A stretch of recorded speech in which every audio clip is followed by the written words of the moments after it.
Saludos, bienvenidos a La Cuadra. Estás escuchando la temporada 1 dedicada a la historia del pensamiento económico. En la producción, Brian Ortega. En la narración, Guzmán Valdera. Hoy se mete la ilustración en el pensamiento económico, los fisiócratas. Los fisiócratas salen de forma repentina en la Francia del siglo XVIII. Realmente operan por un corto momento, desde 1750 hasta 1776, cuando Adam Smith publica su Riqueza de las Naciones.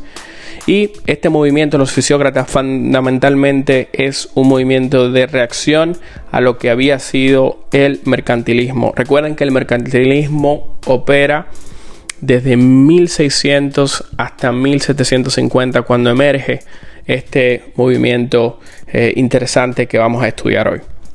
Los fisiócratas son fundamentalmente franceses. Bueno, y es que la reacción al mercantilismo es más profunda en Francia que lo que fue en Inglaterra. Esto se debe a que las raíces del mercantilismo penetraron más a la sociedad francesa que a la sociedad inglesa. Por ende, es lógico que la reacción social e intelectual que generó el mercantilismo sea una reacción mucho más violenta en la sociedad francesa que en cualquier otra sociedad de la Europa occidental. De forma que los fisiócratas son franceses casi todos. Pero la influencia en el pensamiento social y económico que van a tener va mucho más allá de Francia. A pesar de lo corto que es el movimiento y a pesar de que no es un movimiento de carácter internacional como lo fue el mercantilismo. Los fisiócratas están muy influenciados por la mecánica newtoniana. La mecánica newtoniana influencia las ciencias del siglo XVII y todo este conjunto de avances científicos va entonces a influenciar a las ciencias sociales un siglo después, en el siglo XVIII.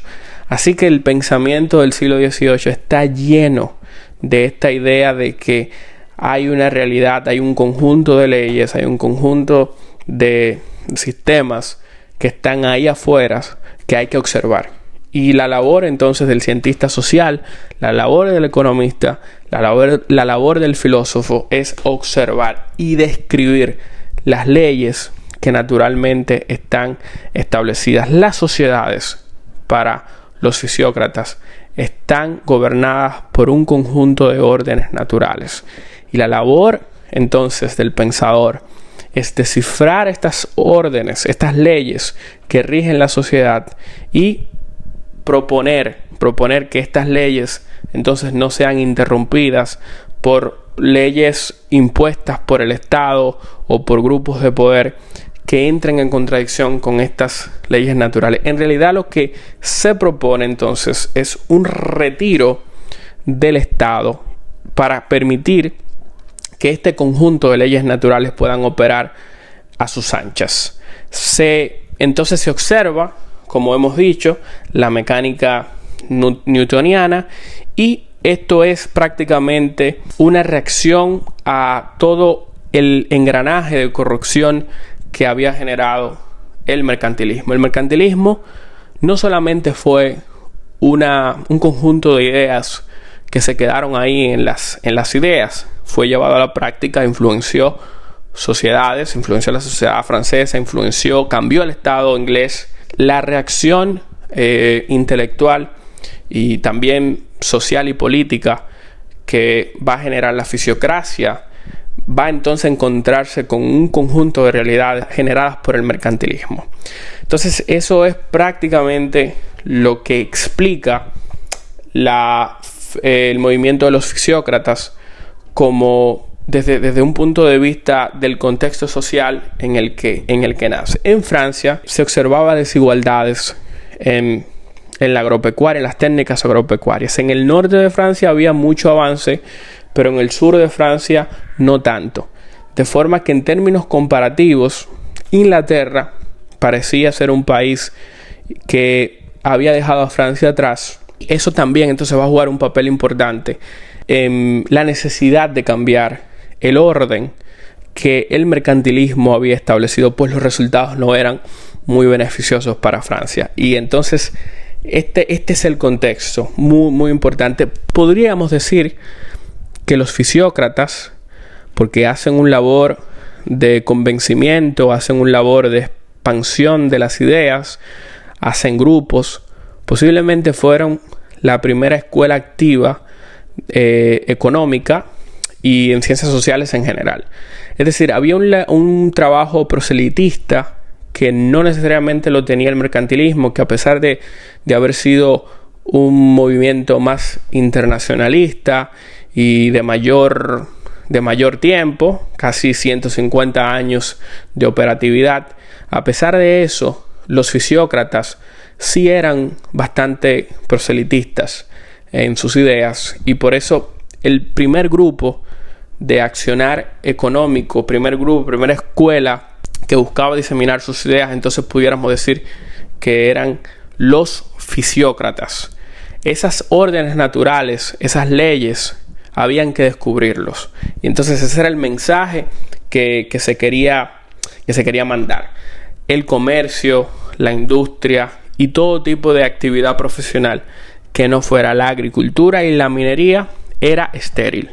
La agricultura y la minería eran fundamentalmente donde la sociedad consumía toda la riqueza. Toda la riqueza procedía de ahí.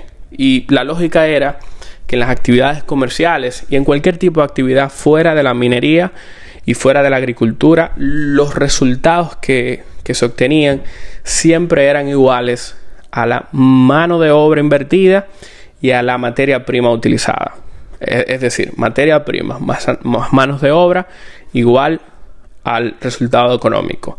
De forma que no había un excedente para los fisiócratas que trascendiera el trabajo y la materia prima.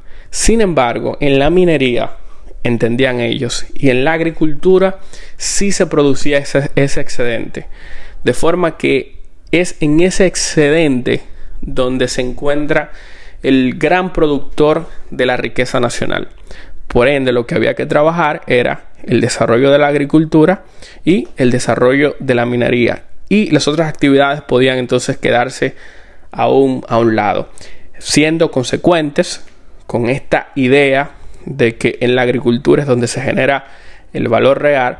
Los fisiócratas entendían que los únicos que debían pagar impuestos eran los terratenientes, pues estos eran los únicos que producían valor nacional. Me imagino que a pesar de que los comerciantes no estuvieran muy de acuerdo con esta idea de los fisiócratas, sí se sentían muy felices de que no tenían que pagar impuestos y probablemente hacían el trabajo de falso convencimiento y apoyaban porque no iban a pagar impuestos. Los fisiócratas entendían la economía como un flujo circular, así algo similar al flujo de la sangre, y había que observar esas dinámicas para entonces poder entender todas las leyes que rigen la economía.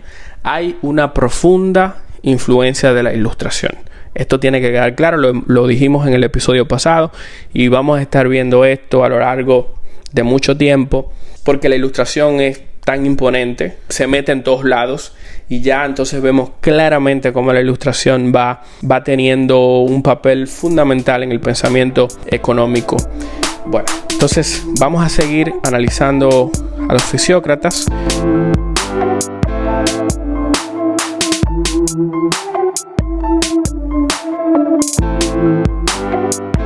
François Quesnay era médico, era cirujano, muy famoso como médico y muy prestigioso como cirujano.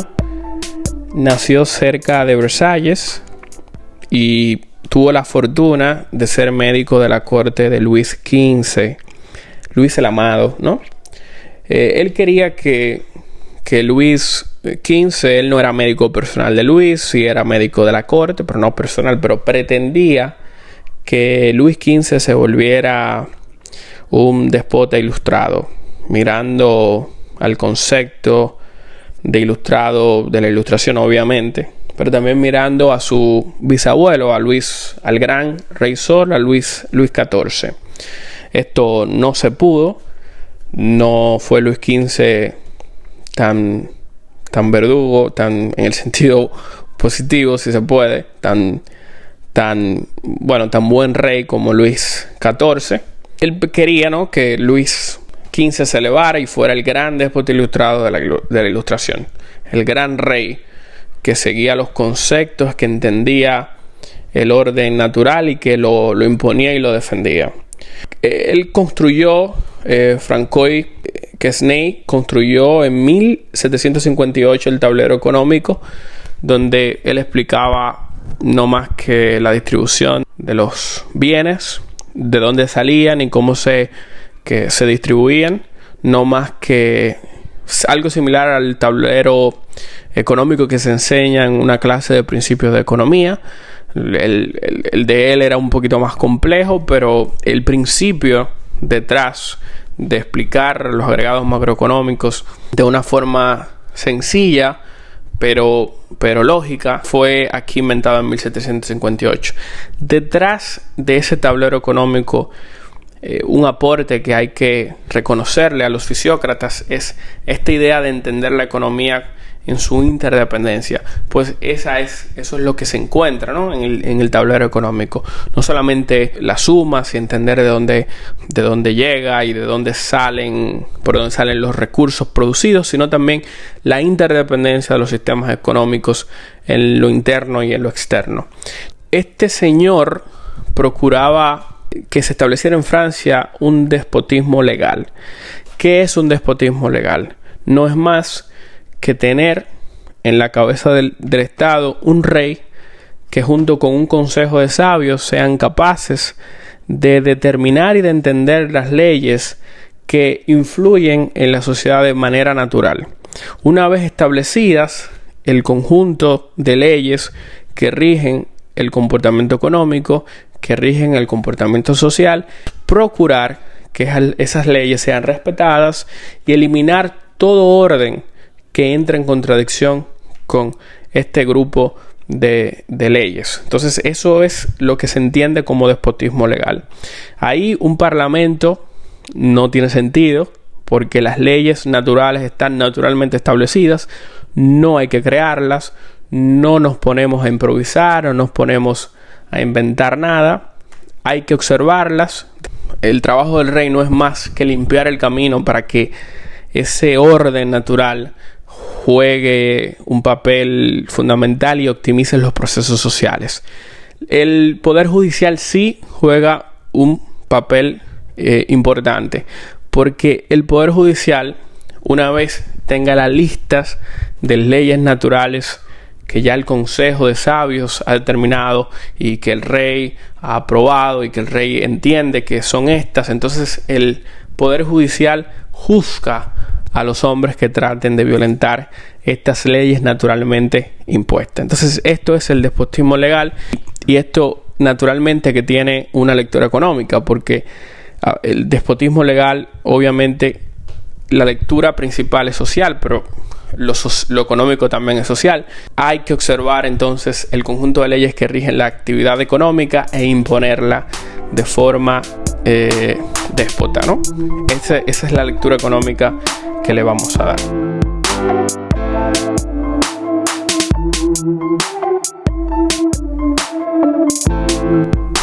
Jacques Turgot era ministro de Finanzas de Luis XVI. Logró esta posición en 1774. Hizo cosas muy interesantes desde el Ministerio de Finanzas. Por ejemplo, eliminó el trabajo forzoso que lo había instaurado Colbert durante su promoción de la construcción del Canal del Mediodía. ¿Qué hizo Colbert? Bueno, Colbert agarró los campesinos pobres y los puso a trabajar por sueldos cebollas, o sea, por casi nada, prácticamente una esclavitud estatal. Y eso se volvió una institución en Francia, y este señor, en su paso por el Ministerio de Finanzas, hizo todo lo posible para eliminarla y lo logró. redujo la deuda pública francesa, redujo el presupuesto, o sea, los gastos del Estado francés se vinieron abajo, la deuda se vino abajo, el pago de interés cayó. De hecho, Francia, durante su pasada por el Ministerio de Finanzas, era capaz de conseguir préstamos a una tasa muy por debajo de la que acostumbraba y muy por debajo de la que le ofrecía la banca francesa al propio Estado. De forma que el trabajo del Ministerio de Finanzas fue interesante y brindó frutos aplaudibles, ¿no? Frutos a celebrar para el pueblo francés. Él creía que cada ciudadano tenía el derecho y debía elegir la ocupación que iba a desempeñar a lo largo de su vida. Y para eso el Estado debía, brindar algún tipo de educación universal. Era responsabilidad del Estado brindar este tipo de formación, y promocionaba la creación de un banco central francés. De forma que las ideas que tenían eran ideas avanzadas. Turgot también creía en la ley, en algo similar a la ley de rendimientos crecientes. Es una idea que la vamos a observar mejor desarrollada durante el periodo clásico, pero básicamente lo que hay detrás de esta idea es que en la medida en que más se invierte, en la medida en que más trabajo ponemos, una vez se pasa del nivel óptimo, cuando invertimos más recursos, cuando colocamos más trabajadores en un campo a trabajar la tierra, lo que vamos a recibir es un resultado que no va en la misma proporcionalidad de la inversión, es decir, rendimientos decrecientes. Esta idea, como he dicho, se trabaja mucho mejor durante el periodo preclásico, durante el periodo clásico, pero aquí no. Aquí hay señales, influencias que van luego a determinar el desarrollo de esta idea. Jacques Turgot fue capaz en desarrollar los 4 estadios de desarrollo y los 4 estadios de producción de la humanidad. Para él había un primer estadio donde la caza era lo fundamental, un segundo estadio donde la actividad pastoril era lo esencial, luego un estadio agrícola y finalmente un estadio comercial. Como fisiócrata, algo en lo que se aleja de la teoría convencional era que él sí creía que existía un beneficio social en la actividad comercial, aunque probablemente la agricultura y la minería seguían siendo los puntos de beneficio más importantes para la economía nacional, pero él sí reconocía que existían beneficios en la actividad comercial para todos, para los franceses. Marx coloca a los fisiócratas, porque había una tendencia de querer colocarlos como una especie de racionalizadores de lo que era el sistema feudal. Como el mercantilismo reacciona antes el feudalismo y el sistema, y los fisiócratas reaccionan al mercantilismo, entonces la acusación que se le hacen a los fisiócratas era de racionalizadores del sistema feudal, es decir, una vuelta al sistema feudal por este énfasis en la agricultura, por este énfasis en trabajar la tierra y de alguna manera restarle valor al comercio, que es probablemente lo que más identifica a lo que es el mercantilismo y ese cambio de la era feudal a la era capitalista. Entonces esta defensa por la actividad agrícola y de alguna manera predicar el mensaje de que la actividad comercial no es lo esencial, entonces crearon las condiciones para que los críticos hablaran de los fisiócratas como defensores de un sistema feudal 2.0. Marx no, Marx coloca a los fisiócratas en su justa dimensión y sí los plantea, los pone dentro de la lógica capitalista, y para Marx los fisiócratas no eran más que la manifestación intelectual de los terratenientes del norte de Francia. Habíamos dicho que en el norte de Francia sí existía un orden agrícola avanzado donde se aplicaban complejas técnicas de tratamiento de la tierra, y para Marx este movimiento no era más que una manifestación intelectual de la burguesía del norte de Francia. Lo vamos a dejar hasta aquí. Hemos analizado ya, con esto concluimos el viaje a través del periodo preclásico. En el episodio que viene nos metemos